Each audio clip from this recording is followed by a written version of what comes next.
Town one, जहाँ जिंदगी मुझे गले लगाए, जहाँ कुदरत के हसीन मनाजिर मेरे मुंतजिर रहे, जहाँ सब कुछ मुझसे करीब तर हो। 120, 150, 200, 240 और 400 मुरब्बा गज के रिहायशी plots. Alumni association government college university की जानिब से मुकाबला मौसीकी का इनेकाद किया गया, जिसमें हैदराबाद और कराची से ताल्लुक रखने वाले गवर्नमेंट कॉलेज के साबिक तालिब इल्मों ने हिस्सा लिया और अपने सुर आजमाए।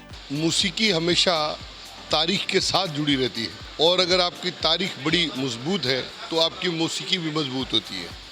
अगर वो मौसीकी मजबूत है तो इसका मकसद ये हुआ कि आपका सकाफ़ती रिलेशनशिप, सकाफ़ती राब्ता अभी तक कायम है। इस प्रोग्राम की जो सबसे खूबसूरत बात यह है कि इसमें कोई भी वल्गर, कोई भी पॉप, कोई भी डिस्को, कोई भी गैर अखलाकी गाना कोई नहीं था।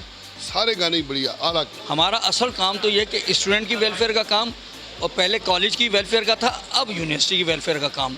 तो अलुमनाई में असल में तो मतलब जो इसका मकसद है वो ये है कि कोई भी वेलफेयर का काम हो, लेकिन जाहिर है कि हमारी फैमिलीज़ भी हैं हमारे, तो फैमिली की इंटरटेनमेंट के लिए हम लोग चाहते हैं कि उनकी फैमिलीज़ के साथ भी कोई प्रोग्राम करें।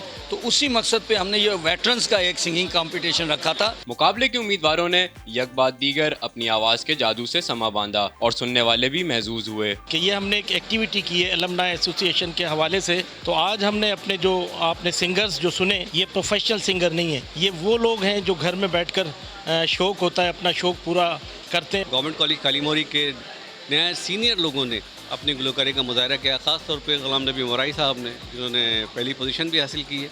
और ये तमाम चेहरा हमारे रहमान राजपूत साहब के सर जाता है, जिन्होंने इतना अच्छा प्रोग्राम को मैनेज किया। मुकाबले में जजमेंट के फ़राइज़ सदारती अवार्ड याफ्ता लोक गुलकार डॉक्टर जुल्फ़िकार कुरैशी, साबिक डायरेक्टर रेडियो पाकिस्तान नसीर मिर्ज़ा और नाज सेतों ने अंजाम दिए और मुकाबले के उम्मीदवारों में इनामात तकसीम किए। कैमरामैन फ़हीम लोधी के साथ आमिर राव, हैदराबाद टाइम्स।